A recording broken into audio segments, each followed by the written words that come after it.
യോഹന്നാൻ്റെ സുവിശേഷം 2-ാം അധ്യായത്തിൻ്റെ ആദ്യത്തെ ചില വാക്യങ്ങൾ വായിക്കാം. 3-ാം ദിവസം ഗലീലയിലെ കാനായിൽ ഒരു വിവാഹ വിരുന്ന് നടന്നു. യേശുവിൻ്റെ അമ്മ അവിടെ ഉണ്ടായിരുന്നു.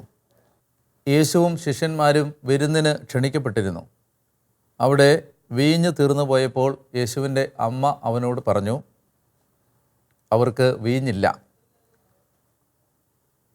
യേശു അവളോട് പറഞ്ഞു, സ്ത്രീയെ, എനിക്കും നിനക്കും എന്ത്? എൻ്റെ സമയം ഇനിയും ആയിട്ടില്ല. അവൻ്റെ അമ്മ പരിചാരകരോട് പറഞ്ഞു, അവൻ നിങ്ങളോട് പറയുന്നത് ചെയ്യുവിൻ. യഹൂദരുടെ ശുദ്ധീകരണ കർമ്മത്തിനുള്ള വെള്ളം നിറയ്ക്കുന്ന 6 കൽഭരണികൾ അവിടെ ഉണ്ടായിരുന്നു. ഓരോന്നിലും 2-3 അളവ് കൊള്ളുമായിരുന്നു. ഭരണികളിൽ വെള്ളം നിറയ്ക്കുവിനെന്ന് യേശു അവരോട് കൽപ്പിച്ചു. അവർ അവയെല്ലാം വക്കോളം നിറച്ചു. ഇനി പകർന്ന് കലവറക്കാരൻ്റെ അടുത്ത് കൊണ്ടുചെല്ലുവിൻ എന്ന് അവൻ പറഞ്ഞു. അവർ അപ്രകാരം ചെയ്തു. കലവറക്കാരൻ വീഞ്ഞായി മാറിയ ആ വെള്ളം രുചിച്ച് നോക്കി. നമ്മൾ ഈ ഭാഗം മനസ്സിലാക്കണമെങ്കിൽ ചില ആമുഖമായ പരാമർശങ്ങൾ നമ്മൾ മനസ്സിലാക്കേണ്ടതുണ്ട്. യോഹന്നാൻ്റെ സുവിശേഷം യോഹന്നാൻ എഴുതുമ്പോൾ യോഹന്നാൻ ഈ സുവിശേഷ രചനയ്ക്ക് ഒരു മാതൃകയായി എടുത്തത് ബൈബിളിലെ ഉൽപ്പത്തിയുടെ പുസ്തകമാണ്. ഉൽപ്പത്തി പുസ്തകത്തിലെ ആരംഭ അധ്യായങ്ങളിലെ പല ആശയങ്ങളും യോഹന്നാൻ ആവർത്തിക്കുന്നതായി കാണാം.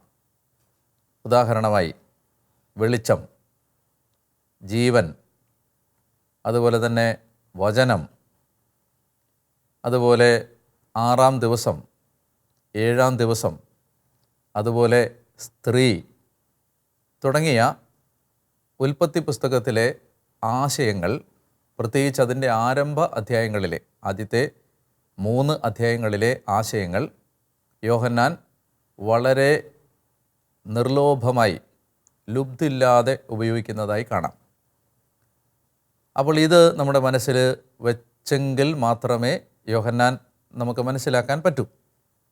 യോഹന്നാൻ തുടങ്ങുന്നത്, ഉൽപ്പത്തി തുടങ്ങുന്നത് പോലെ തന്നെയാണ്. ആദിയിൽ, ഇൻ ദി ബിഗിനിങ്, ആദിയിൽ ദൈവം, ആദിയിൽ വചനം. അപ്പോൾ യോഹന്നാൻ്റെ സുവിശേഷം, അതിലെ സംഭവങ്ങൾ മനസ്സിലാക്കാൻ നമ്മളെ സഹായിക്കുന്ന വളരെ പ്രധാനപ്പെട്ട ഒരു അറിവാണ് യോഹന്നാന് ഉൽപ്പത്തി പുസ്തകവുമായുള്ള ബന്ധം. ഇനി ഉൽപ്പത്തി പുസ്തകത്തിലെ യോഹന്നാൻ എടുക്കുന്ന വളരെ പ്രധാനപ്പെട്ട ഒരാശയമാണ് 7-ാം ദിവസവും 6-ാം ദിവസവും.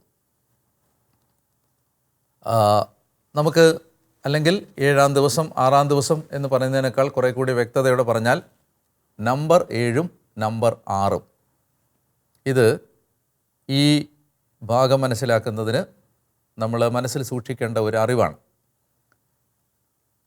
ഞാൻ അതിൻ്റെ വിശദീകരണത്തിലേക്ക് കടക്കുമ്പോൾ നിങ്ങൾക്ക് കൂടുതൽ മനസ്സിലാവും. ഈ ഭാഗം തുടങ്ങുന്നത് 2-ാം അധ്യായം 1-ാം വാക്യം 3-ാം ദിവസം ഗലീലയിലെ കാനായിൽ എന്ന് പറഞ്ഞുകൊണ്ടാണ്. പക്ഷേ യോഹന്നാൻ്റെ സുവിശേഷം തുടക്കം മുതൽ വായിച്ചു വരുന്ന ഒരാൾക്ക് മനസ്സിലാവും, യഥാർത്ഥത്തിൽ ഇത് 3-ാം ദിവസം അല്ല, മറിച്ച് 7-ാം ദിവസമാണ്. അതെങ്ങനെയാണ് 7-ാം ദിവസമാകുന്നത് എന്ന് ചോദിച്ചാൽ, യോഹന്നാൻ 1:29 നമ്മൾ കാണുന്നത് അടുത്ത ദിവസം എന്നാണ്. വായിച്ചു വരുമ്പോൾ നമുക്ക് മനസ്സിലാവും അത് 2-ാം ദിവസമാണ്. അടുത്ത ദിവസം എന്ന് പറഞ്ഞിരിക്കുന്നത് 2-ാം ദിവസമാണ്. ഇനി 1:35 കാണാൻ പറ്റും അടുത്ത ദിവസം. അപ്പോൾ ദിവസം 2 + 1 3ആയി. ഇനി 1:43 കാണാൻ പറ്റും പിറ്റേ ദിവസം. അപ്പോൾ 3 + 1 4ആയി. 2-ാം അധ്യായം 1-ാം വാക്യത്തിൽ കാണാൻ പറ്റും 3-ാം ദിവസം. അപ്പോൾ 4 + 3 7ആയി. ചുരുക്കി പറഞ്ഞാൽ ശ്രദ്ധയോടെ വായിക്കുന്ന ഒരു വായനക്കാരന് മനസ്സിലാകുന്നു ഇത് 3-ാം ദിവസമല്ല, 7-ാം ദിവസമാണ്. അപ്പോൾ അതാണ് നമ്മുടെ മനസ്സിൽ സൂക്ഷിക്കേണ്ട ഒന്നാമത്തെ അറിവ്. രണ്ടാമതായിട്ട്, അവിടെ ഒരു വിവാഹ വിരുന്ന് നടന്നു എന്ന് പറയുമ്പോൾ ഉൽപ്പത്തി പുസ്തകത്തിൽ 7-ാമത്തെ ദിവസം നടന്ന ഒരു സംഭവമാണ് യോഹന്നാൻ്റെ മനസ്സിൽ. അതെന്താണ്?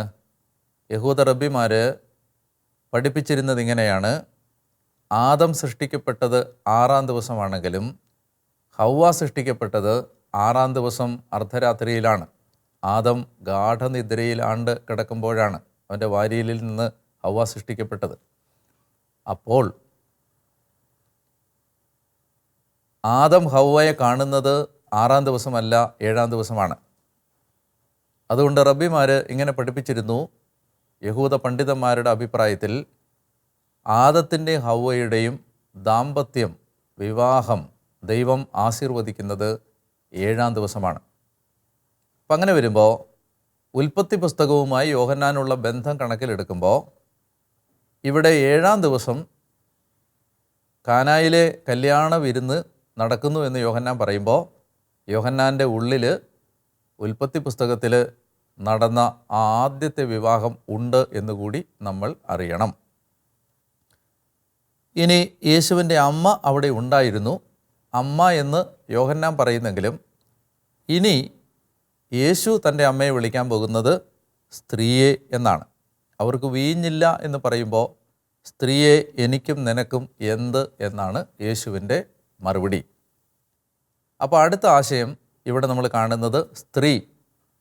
നമ്മൾ ഉൽപ്പത്തി പുസ്തകത്തിൻ്റെ 1-ഉം ഉൽപ്പത്തി പുസ്തകത്തിൻ്റെ 2-ഉം 3-ഉം അധ്യായങ്ങൾ വായിച്ചാൽ നമുക്ക് കാണാൻ പറ്റും. അവിടെ ഹവ്വ എന്ന വാക്ക് ഉപയോഗിക്കുന്നതിനേക്കാളും കൂടുതൽ ഉൽപ്പത്തി ഉപയോഗിക്കുന്ന വാക്ക് സ്ത്രീ എന്ന വാക്കാണ്. സ്ത്രീ എന്ന വാക്കാണ്. ഹവ്വ എന്ന വാക്ക് വളരെ ചുരുക്കമായി മാത്രമേ ഉപയോഗിക്കുന്നുള്ളൂ. എല്ലാ സന്ദർഭങ്ങളിലും ബാക്കി ഉപയോഗിക്കുന്നത് ഹവ്വയെ വിളിക്കാൻ സ്ത്രീ എന്ന വാക്കാണ്. അപ്പോൾ ഇവിടെയും ഉൽപ്പത്തി പുസ്തകവുമായി ഒരു താരതമ്യം കൊണ്ടുവരാൻ യോഹന്നാൻ ശ്രമിക്കുന്നതായി കാണാം. ഇനി മറ്റൊരു അറിവ് നമ്മൾ മനസ്സിൽ സൂക്ഷിക്കേണ്ടത്, യഹൂദരുടെ ശുദ്ധീകരണ കർമ്മത്തിനുള്ള വെള്ളം നിറയ്ക്കുന്ന എത്ര കൽഭരണികളാണ്? 6 കൽഭരണികളാണ് അവിടെ ഉണ്ടായിരുന്നത്. 6ഉം നമ്മൾ ഉൽപ്പത്തിയിൽ കാണുന്നതാണ്. 6-ാം ദിവസമാണ് ആദം സൃഷ്ടിക്കപ്പെട്ടത്, മനുഷ്യൻ സൃഷ്ടിക്കപ്പെട്ടത്. എന്നാൽ ദൈവം മനുഷ്യനെ സൃഷ്ടിച്ചത് 6-ാം ദിവസത്തിന് വേണ്ടിയല്ല, മനുഷ്യൻ തൻ്റെ തന്നെ കഴിവിൽ നിൽക്കാനല്ല, മറിച്ച് 7-ാം ദിവസത്തിന് വേണ്ടിയാണ് എന്ന് നമ്മൾ കണ്ടിരുന്നു. അപ്പോൾ ഇവിടെ 6 കൽഭരണികൾ, അതും നമ്മുടെ മനസ്സിൽ സൂക്ഷിക്കാം. ചുരുക്കി പറഞ്ഞാൽ എന്താണ് യോഹന്നാൻ കാനായിൽ നടന്ന ഈ വിവാഹ വിരുന്നിനെ ഇപ്രകാരം അവതരിപ്പിക്കുന്നത് വഴി വായനക്കാരായി നമ്മൾ അറിയണമെന്ന് ആഗ്രഹിക്കുന്നത്? അതാണ് പരിശുദ്ധ കുർബാനയുമായി ഈ ടെക്സ്റ്റിനുള്ള ബന്ധം. യോഹന്നാൻ പറയാൻ ശ്രമിക്കുകയാണ്, ആദി മാതാവും ആദി പിതാവും അവരുടെ പരമ്പരകളും, അല്ലെങ്കിൽ സ്നാപക യോഹന്നാൻ വരെ എത്തി നിൽക്കുന്ന പഴയ നിയമം, ദൈവത്തിൻ്റെ മനുഷ്യനെക്കുറിച്ചുള്ള സ്വപ്നങ്ങൾ പൂർത്തീകരിക്കുന്നതിന് പരാജയപ്പെട്ടു. പരാജയപ്പെട്ട് നിൽക്കുന്ന പഴയ നിയമം, പരാജയപ്പെട്ട് നിൽക്കുന്ന പഴയ ഉടമ്പടി. എന്താണ് അവരുടെ പരാജയം? ഈ കൽഭരണികൾ ശുദ്ധീകരണത്തിനുള്ള കൽഭരണികളായിരുന്നു. ശുദ്ധീകരണ ജലം സൂക്ഷിച്ചിരുന്നത് അതിനകത്താണ്. മനുഷ്യൻ തൻ്റെ പാപാവസ്ഥയിൽ നിന്ന് തന്നെ തന്നെ ശുദ്ധീകരിക്കാൻ ശ്രമിച്ചുകൊണ്ടിരുന്നത് അവൻ്റെ തന്നെ പരിശ്രമങ്ങളാലാണ്. പാപം ചെയ്യുന്നു, ശുദ്ധീകരിക്കുന്നു, വീണ്ടും പാപം ചെയ്യുന്നു, ശുദ്ധീകരിക്കുന്നു. ഈ 6 കൽഭരണികൾ, 6 എന്ന നമ്പർ, ഒരു മനുഷ്യൻ അവൻ്റെ തന്നെ കഴിവിലാശ്രയിച്ച് അവൻ തന്നെ പരിശ്രമിക്കുന്നതിൻ്റെ, മനുഷ്യൻ്റെ സ്വന്തം പരിശ്രമങ്ങളുടെ നമ്പറാണ് 6. 6 കൽഭരണികൾ സൂചിപ്പിക്കുന്നത് പഴയ നിയമം മുഴുവൻ അത്യധ്വാനം ചെയ്ത് ദൈവം തങ്ങളെക്കുറിച്ച് ആഗ്രഹിച്ച ആ നീതിയുടെ നിലവാരത്തിലേക്കെത്താൻ പരിശ്രമിച്ച് പരാജയപ്പെട്ട് നിൽക്കുന്ന ആ പഴയ നിയമത്തിൻ്റെ പ്രതീകമാണ് ഈ ഒഴിഞ്ഞ 6 കൽഭരണികൾ. ഈ കൽഭരണികളിൽ വെള്ളം കൊള്ളുമായിരുന്നെങ്കിലും അതിനകത്തൊന്നും വെള്ളം ഉണ്ടായിരുന്നില്ല. അതുകൊണ്ടാണ് അവർക്കത് എടുത്തുകൊണ്ട് വരാൻ പറ്റിയതും അതിൽ വെള്ളം നിറയ്ക്കാൻ യേശു ആവശ്യപ്പെട്ടതും.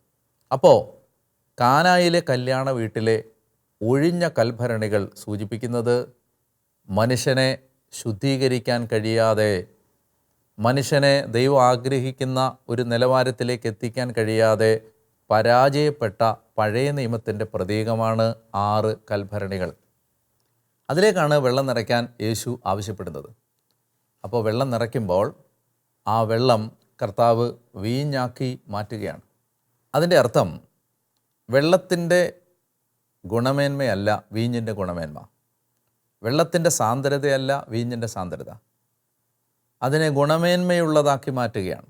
അതായത് പഴയ നിയമത്തിന് കഴിയാതെ പോയ കാര്യം യേശു പുതിയ നിയമത്തിലൂടെ ചെയ്യുകയാണ്. ഇനി അടുത്ത ചോദ്യം, യേശു അതെങ്ങനെയാണ് ചെയ്യുന്നത്? കർത്താവ് അതെങ്ങനെയാണ് എക്സിക്യൂട്ട് ചെയ്തത്? അത് വെള്ളത്തെ വീഞ്ഞാക്കി മാറ്റിക്കൊണ്ടാണ്.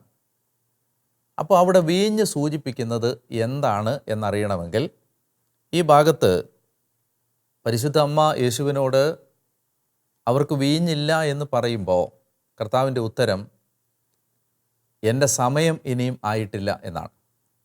യോഹന്നാൻ്റെ സുവിശേഷത്തിൽ സമയം എന്ന വാക്ക് യേശു ഉപയോഗിക്കുന്നത് തൻ്റെ മരണത്തെ സൂചിപ്പിക്കാനാണ്. അപ്പോൾ യേശു പറയാൻ ശ്രമിക്കുന്നത് ഈ വെള്ളം വീഞ്ഞാക്കി മാറ്റുന്ന, അല്ലെങ്കിൽ പഴയ നിയമത്തിന് കഴിയാതിരുന്ന മനുഷ്യനെ ശുദ്ധീകരിക്കാനുള്ള കാര്യം, ആ ശുദ്ധീകരണ കർമ്മം ഞാൻ കൊണ്ടുവരാൻ പോകുന്നത്, ഞാൻ നിർവഹിക്കാൻ പോകുന്നത് എൻ്റെ മരണത്തിലാണ്, എൻ്റെ മരണത്തോടു കൂടിയാണ്, എൻ്റെ മരണത്താലാണ്. അപ്പോൾ ചുരുക്കി പറഞ്ഞാൽ യോഹന്നാൻ കാനായിലെ കല്യാണ വിരുന്നിലെ ഈ സംഭവത്തിലൂടെ വായനക്കാരായ നമ്മളോട് പറയാൻ ശ്രമിക്കുന്നത് 6 സൂചിപ്പിക്കുന്ന പഴയ നിയമത്തിൻ്റെ പരിശ്രമങ്ങൾ, മനുഷ്യൻ്റെ പരിശ്രമങ്ങൾ, മനുഷ്യൻ്റെ അധ്വാനം. എന്തിനുള്ള അധ്വാനം? നന്നാവാൻ, ശുദ്ധീകരിക്കപ്പെടാൻ, ദൈവം ആഗ്രഹിക്കുന്ന നിലവാരത്തിലെത്താൻ ആഗ്രഹിക്കുന്ന മനുഷ്യൻ്റെ പരിശ്രമങ്ങൾക്ക് കഴിയാതെ പോയത് കൃപയാൽ സാധ്യമാക്കുന്ന, ദൈവത്തിൻ്റെ സഹായത്താൽ സാധ്യമാക്കുന്ന ആ പുതിയ നിയമത്തിൻ്റെ പുതിയ ഉടമ്പടി, ആ പുതിയ നിയമത്തിൻ്റെ കൃപ യേശു കൊണ്ടുവരുന്നത് തൻ്റെ മരണത്താലാണ്, തൻ്റെ കുരിശു മരണത്താലാണ്. അതായത് മനുഷ്യന് സ്വന്തം പരിശ്രമം കൊണ്ട് നന്നാവാൻ കഴിയില്ല, എന്നാൽ മനുഷ്യനെ ദൈവത്തിൻ്റെ കൃപയ്ക്ക് മാറ്റാൻ പറ്റും. ഞാൻ പലപ്പോഴും ശ്രദ്ധിച്ചിട്ടുണ്ട്, ഒരു ജനറ്റിക്കൽ ചേഞ്ച് വരുത്താൻ, ഞാൻ ഉദ്ദേശിക്കുന്നത് DNA-യിൽ മാറ്റം വരുത്തി മനുഷ്യൻ്റെ ക്യാരക്ടർ മാറ്റാൻ ഈ ലോകത്ത് ദൈവത്തിന് മാത്രമേ കഴിയൂ. അങ്ങനെ ദൈവം ജീവിതങ്ങളെ മാറ്റിമറിച്ച എത്രയോ പേരെ നിങ്ങൾക്കും എനിക്കും പരിചയമുണ്ട്. നമ്മളതുകൊണ്ട് കർത്താവ് നമ്മളോട് പറയാൻ ആഗ്രഹിക്കുന്ന ഈ കാര്യം കാണാതെ പോകരുത്. കർത്താവ് പറയുകയാണ്, വെള്ളം എന്ന പഴയ നിയമത്തെ വീഞ്ഞെന്ന പുതിയ നിയമമാക്കി മാറ്റാൻ എൻ്റെ കുരിശു മരണത്തിന് ശക്തിയുണ്ട്. അതുകൊണ്ട് ഒരു മനുഷ്യനെ ശുദ്ധീകരിക്കാൻ മനുഷ്യൻ്റെ അധ്വാനങ്ങൾക്കല്ല കഴിയുന്നത്, മറിച്ച് ദൈവകൃപയിൽ ആശ്രയിച്ച് ഒരു മനുഷ്യൻ അധ്വാനിക്കുമ്പോഴാണ് ഒരു മനുഷ്യൻ്റെ ജീവിതം മറിയുന്നത്. നമ്മൾ ഹെബ്രായ ലേഖന കർത്താവ് ഇതിനെക്കുറിച്ച് പറയുന്നൊരു വാക്യം ഞാൻ വായിക്കാം. നിത്യാത്മാവ് മൂലം, ഹെബ്രായർ 9:14, നിത്യാത്മാവ് മൂലം കളങ്കമില്ലാതെ ദൈവത്തിന് തന്നെ സമർപ്പിച്ച ക്രിസ്തുവിൻ്റെ രക്തം ജീവിക്കുന്ന ദൈവത്തെ ശുശ്രൂഷിക്കാൻ നമ്മുടെ അന്ധകരണത്തെ നിർജീവ പ്രവൃത്തികളിൽ നിന്ന് എത്രയോ അധികമായി വിശുദ്ധീകരിക്കും. കോലാടുകളുടെയും കാളക്കിടാങ്ങളുടെയും രക്തം തളിക്കുന്നത് മനുഷ്യരെ ശാരീരികമായി മാത്രമേ ശുദ്ധീകരിച്ചിട്ടുള്ളൂ. എന്നാൽ മനുഷ്യനെ ഉള്ളിൽ ശുദ്ധീകരിക്കാൻ, അവൻ്റെ അകത്ത് മാറ്റം വരുത്താൻ കഴിയുന്നത് ദൈവകൃപയ്ക്ക് മാത്രമാണ്. വെള്ളത്തെ വീഞ്ഞാക്കി മാറ്റാൻ ദൈവത്തിൻ്റെ സാന്നിധ്യത്തിനും കൃപയ്ക്കും മാത്രമേ കഴിയൂ. അത് യേശു സാധിച്ചത് തൻ്റെ മരണത്തിലൂടെയാണ്. അതാണ് മേൽത്തരം വീഞ്ഞ് അവൻ അവസാനം വരെ കാത്തുവച്ചു എന്നതിൻ്റെ അർത്ഥം. ഞാൻ ദിവ്യകാരുണ്യവുമായി ഇതിനെ ബന്ധപ്പെടുത്തി പറഞ്ഞാൽ, പരിശുദ്ധ കുർബാന ഈശോ നമുക്ക് തരുന്നത് നമുക്ക് ശാരീരികമായി നമ്മുടെ വിശപ്പ് മാറ്റാനല്ല, നമ്മളെ ആന്തരികമായി വിശുദ്ധീകരിക്കാനാണ്. അതുകൊണ്ട് നമ്മളെ വിശുദ്ധീകരിക്കുന്ന കൂദാശയാണിത്. നമ്മൾ ഓരോ ദിവസവും വിശുദ്ധ കുർബാന അർപ്പിക്കുമ്പോൾ നമ്മുടെ പ്രാർത്ഥന ഏത് ദിശയിലേക്ക് തിരിയണം എന്ന് ഇത് നമ്മളെ ഓർമ്മിപ്പിക്കും. ഓരോ ദിവസവും നമ്മളെ തന്നെ, നമ്മുടെ ശരീരങ്ങളെ ബലിയാക്കി മാറ്റാൻ, നമ്മുടെ മനസ്സ് നവീകരിക്കപ്പെടാൻ, നമ്മുടെ ആത്മാവ് ശുദ്ധീകരിക്കപ്പെടാൻ വിശുദ്ധ കുർബാനയിലൂടെ ദൈവം നമ്മളെ സഹായിക്കും. അതുകൊണ്ട് ആ ഒരു ബോധ്യം, ആ ഒരു ആഗ്രഹം കുർബാന അർപ്പിക്കുമ്പോൾ നമുക്കുണ്ടാവണം. ഏതെല്ലാം മേഖലകളിലാണോ നമുക്ക് ഒരു മാറ്റം ആവശ്യമുള്ളത് അത് കർത്താവിൻ്റെ മുമ്പിൽ നമ്മൾ പറയണം. അങ്ങനെ പറഞ്ഞ് പ്രാർത്ഥിക്കണം.